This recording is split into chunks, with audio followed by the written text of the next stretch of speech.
Assalamualaikum warahmatullahi wabarakatuh. Alhamdulillah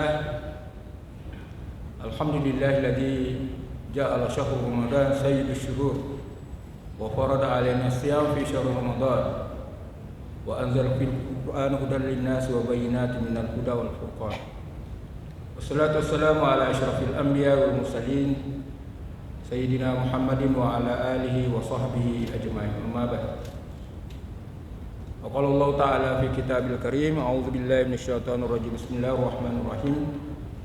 Syahrul Ramadan allazi unzila fil Qur'an hudan lin-nasi wa bayyinatin minal huda wal furqan. Wa qala aidan wa ma umiru illa liya'budullaha mukhlishina lahuddin. Wa qala aidan ya ayyuhalladzina amanu ista'inu bis-sabri was-salah innallaha ma'as sabirin. Wa qala aidan wa ma khalaqtul jinna wal insa illa liya'budun.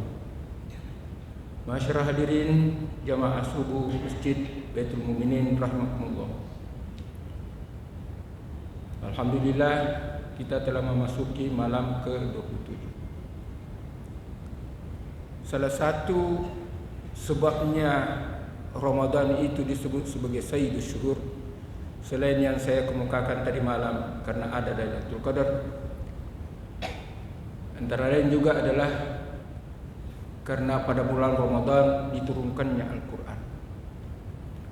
Karena itu salah satu yang sangat dianjurkan oleh Nabi untuk dilaksanakan pada bulan Ramadan ini adalah membaca Al-Quran. Ketika saya masuk masjid ini, saya melihat ibu-ibu membaca Al-Quran.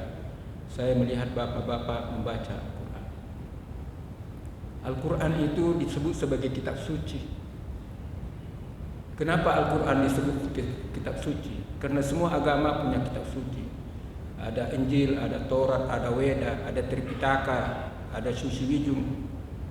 Itu semua adalah nama-nama kitab suci yang dimiliki oleh agama masing-masing.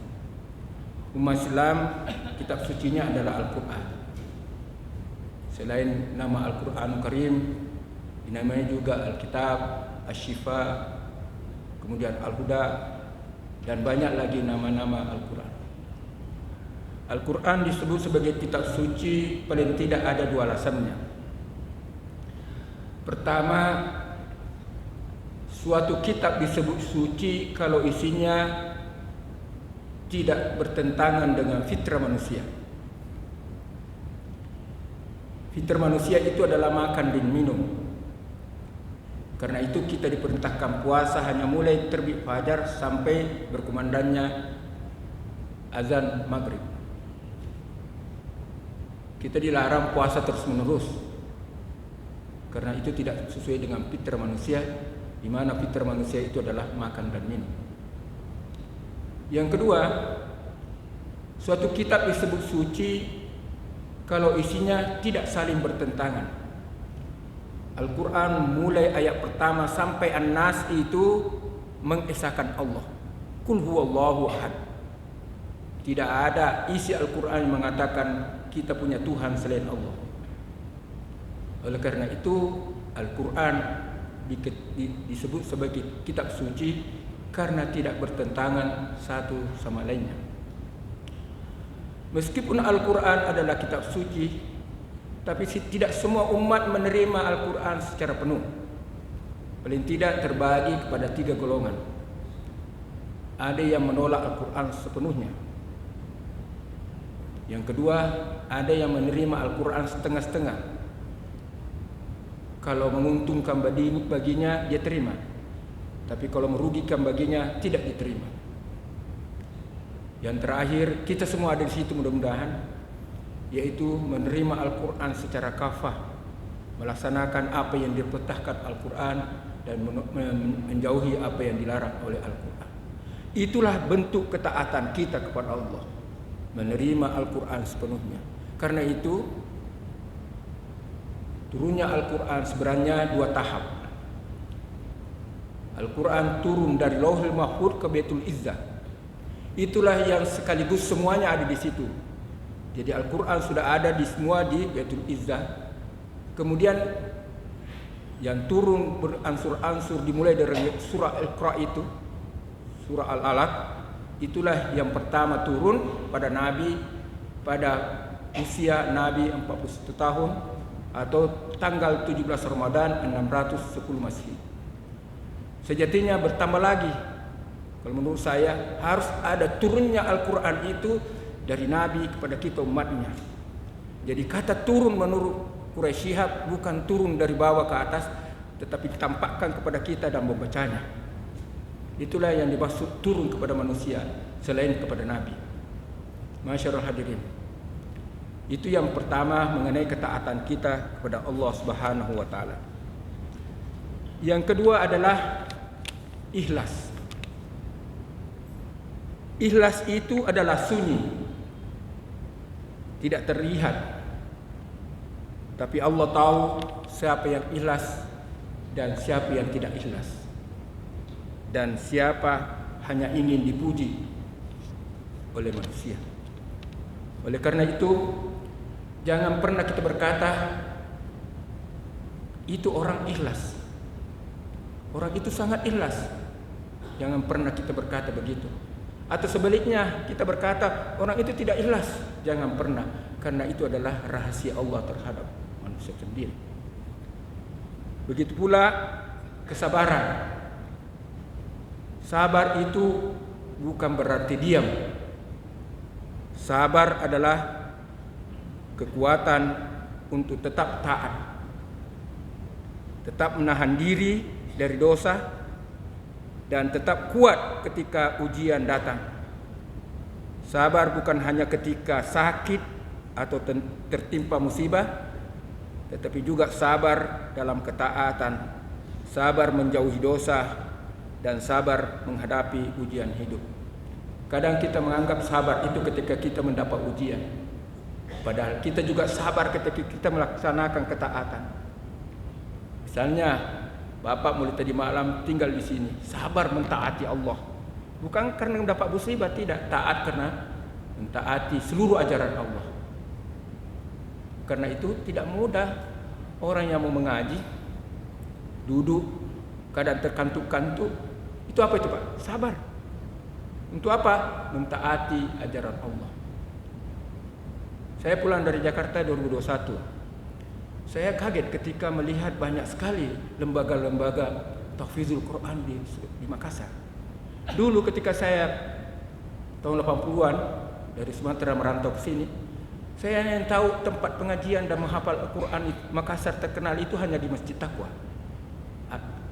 Ya, Kiai Jumat Maknur itu. Karena rencana saya ke menghafal Al-Quran di Sengkang, tapi ada ricu sedikit ketika pemilu tahun 77. Anak Sumatera lain politiknya dengan pesantren, sehingga anak Sumatera pergi dan mau pulang ditahan oleh Kiai Abdul Qadir Khali MA dan Kiai Jumat Maknur di Masjid Taqwa. Dan di situ tempatnya kita menghafal Quran. Saya tidak tahu adakah di tempat lain kecuali di situ. Di belakang itu pesantrennya Andri Gurutak, Senisi Baco, Nahdlatul Ulum di Maros, di belakang semua.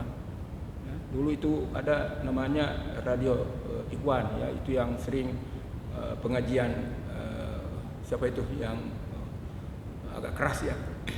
Baik, jadi itu sekali lagi bahwa ikhlas dan sabar itu adalah dua sayap menuju kemuliaan. Tanpa keduanya, sabar dan ikhlas, manusia sudah putus asa, pasti gelisah, bahkan menyerah kepada hidup karena tidak ada kesabaran dan keikhlasan bagi dirinya. Masyarul hadirin, Al-Quran menegaskan bahwa ya ayyuhalladzina amanu sta'inu bis-sabri was-salah innallaha ma'as sabirin. Allah menjamin bagi orang yang sabar bersama orang yang bersabar itu, Allah menjamin bagi mereka kehidupan yang sangat layak di tempatnya di sisi Allah Subhanahu wa taala, karena dia senantiasa bersabar menghadapi hidup, termasuk di dalamnya sabar atas cobaan dan sabar dalam menaati apa yang diperintahkan Allah dan menjauhi larangan Allah. Masyarul hadirin, tentu ada beberapa hikmah kenapa kita diminta untuk bersabar dan ikhlas. Pertama, menumbuhkan ketenangan hati. Sabar, ikhlas menumbuhkan ketenangan hati. Kenapa? Karena salah satu manfaat sabar itu adalah bagaimana terciptanya ketenangan hati.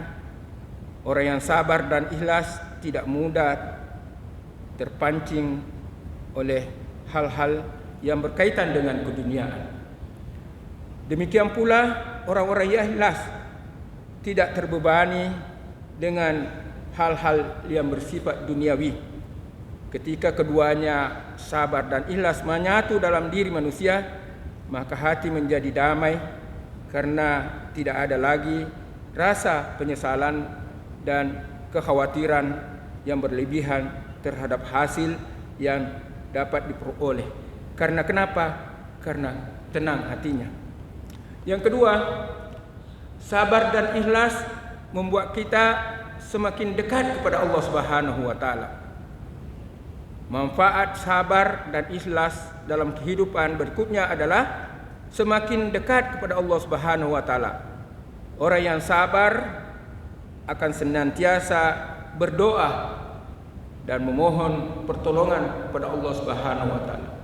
Karena itu, ketika kita mendapat musibah, maka pelarian kita kepada Allah. Semakin dekatlah kepada Allah. Insya-Allah apapun yang kita dapati, ya kita sabar dan akhirnya kita mengikhlaskan. Orang yang ada keluarganya meninggal, sabar, ikhlaskan. Itu yang selalu dikatakan orang.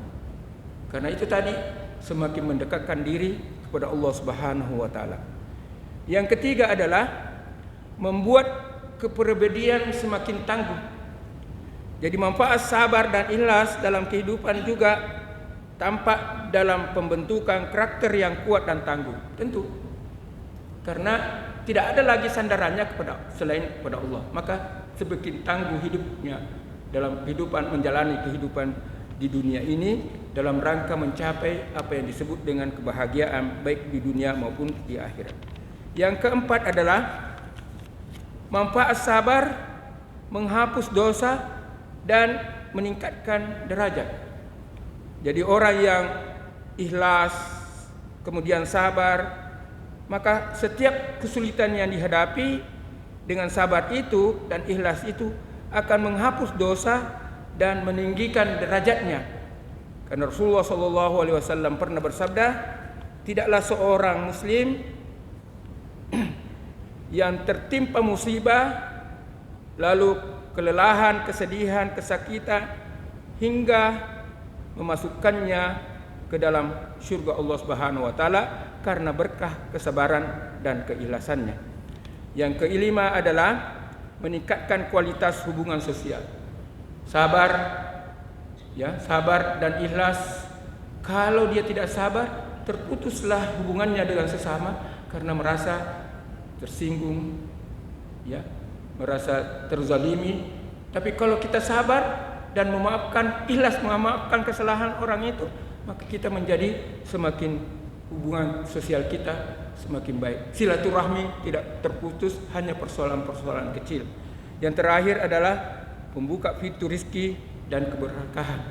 Orang yang sabar, orang yang ikhlas akan senantiasa diberi rezeki oleh Allah Subhanahu wa taala dalam mencari nafkah yang halal. Masyarul hadirin, yang terakhir adalah ibadah. Kita beribadah karena taat kepada Allah, disertai dengan sabar dan ikhlas. Ada sebuah kisah yang menarik tentang ibadah dan rahmah. Jadi kalau ada yang mempertanyakan mana lebih utama, rahmah atau ibadah, kedua-duanya penting. Tidak ada yang mendapat rahmat tanpa ibadah. Dan semua orang yang beribadah itu berharapkan rahmat Allah Subhanahu wa taala. Kisah menariknya adalah ada umat terdahulu ibadahnya ratusan tahun. Dan ketika setiap sujud dia berdoa, "Ya Allah, cabutlah nyawa saya dalam keadaan bersujud dan kekalkanlah mayat saya sampai hari kiamat." Doanya diterima oleh Allah. Doanya diterima oleh Allah, dan pada hari kiamat dia panggil, wahai hambaku, saya masukkan ke dalam surga karena rahmatku. Hamba itu keberatan. Saya keberatan ya Allah, karena saya beribadah ratusan tahun. Berarti saya masuk surga karena ibadahku. Lalu Allah menimbanglah antara ibadahnya dan rahmanya. Ternyata rahmat Allah lebih berat daripada ibadahnya. Sekali lagi, jangan karena mengejar rahmat tanpa ibadah. Wa ma khalaqtul jinna wal insa illa liya'budun. Kami, kata Allah, tidak menciptakan jin dan manusia kecuali untuk beribadah kepadaku. Lalu hamba itu tadi setelah ditimbang tentang ibadahnya dan rahmat Allah, ternyata rahmat Allah lebih berat daripada ibadahnya. Maka Allah memanggil malaikat Malik, malaikat yang memasukkan dalam neraka. Ya Malik, ya malaikat Malik, masukkan hambaku itu tadi yang keberatan karena merasa bahwa harus masuk surga karena ibadahnya, ternyata lebih berat rahmat Allah, rahmatku daripada ibadahnya. Masukkan dia ke dalam neraka. Lalu hamba tersebut insaf dan menyadari bahwa rahmat Allah lah yang bisa memasukkan dalam surga. Lalu dia sadar, lalu Allah tidak jadi memasukkannya ke dalam neraka. Masyaallah hadirin, kita beribadah adalah mengharapkan rahmat Allah. Salah satu janji dalam hadis Nabi yang oleh ulama menganggap itu adalah hadis dhaif, tapi dalam penelitian saya, walaupun hadis dhaif tapi memotivasi kita untuk beribadah, maka hadis itu bisa diamalkan. Ibnu Hajar Al-Asqalani dalam kitab Fathul Bari menjelaskan bahwa hadis dhaif bisa diamalkan dalam rangka fadailul amal, memotivasi kita untuk beribadah. Satu, kalau hadis itu tidak diriwayatkan oleh orang pembohong, maka hadis itu bisa diterima. Yang kedua, hadis itu masih relevan dengan hadis yang lebih kuat. Ada yang mendukungnya hadis yang lebih kuat, maka hadis itu bisa diterima. Ketiga, hadis itu walaupun hadis dhaif, tapi kita mengamalkannya bukan karena meyakini itu adalah hadis Nabi, maka bisa kita mengamalkannya. Karena kita tidak boleh menyandarkan sesuatu ucapan yang menyandarkannya kepada Nabi, tapi Nabi itu tidak pernah mengucapkannya. Ada ancaman Nabi, man kadzdzaba alayya muta'ammidan falyatabawwa maq'adahu minan nar. Barang siapa yang berbohong dengan mengatasnamakan diriku, maka persiapkanlah tempatnya di neraka. Karena itu hadis yang mengatakan awwalu syahr Ramadan rahmah wa awsatuhu maghfirah wa akhiruhu itqu minan nar. Awal Ramadan itu adalah rahmah, pertengahannya adalah ampunan, dan ujungnya adalah pembebasan dari api neraka. Ujung Ramadan ini membuat kita terbebas dari api neraka.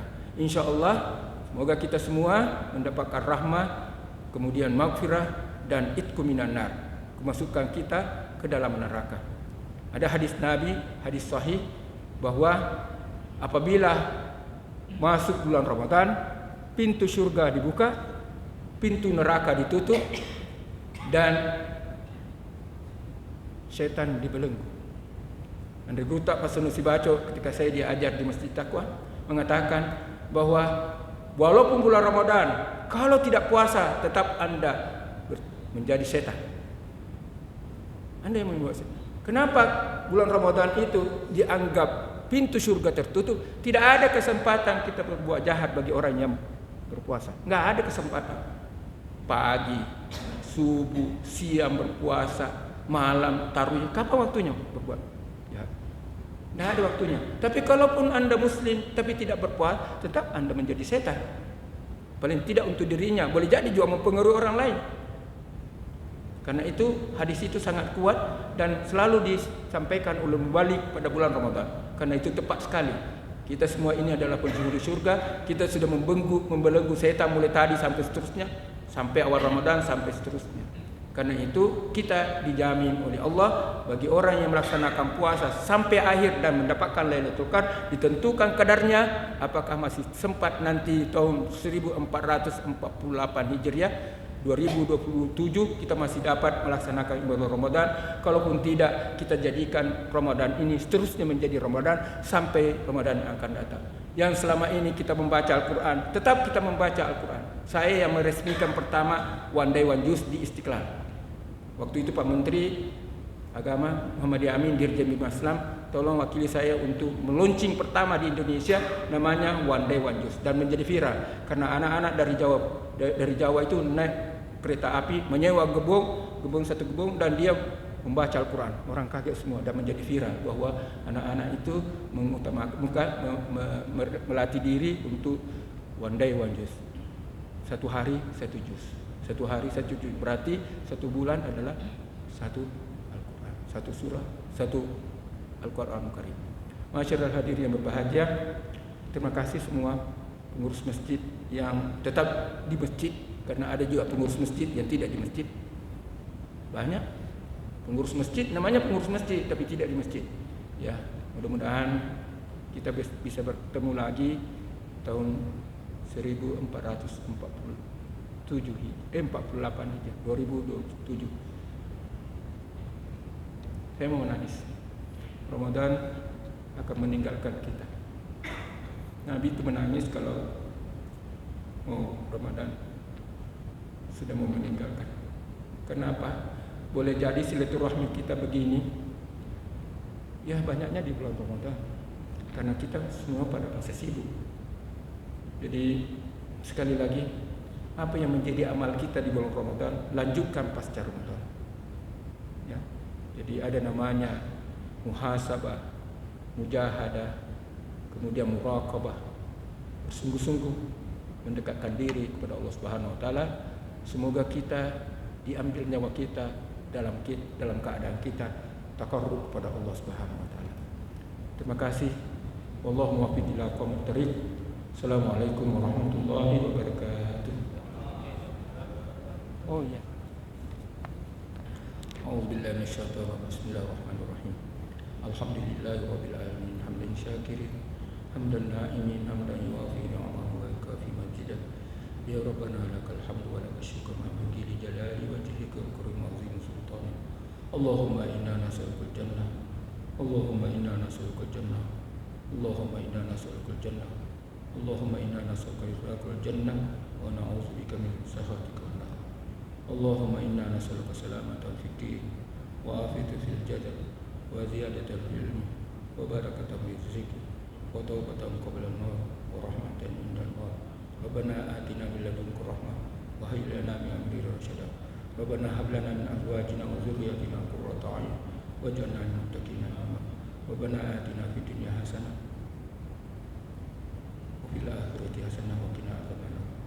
Wa sallallahu ala sayyidina Muhammad walhamdulillah.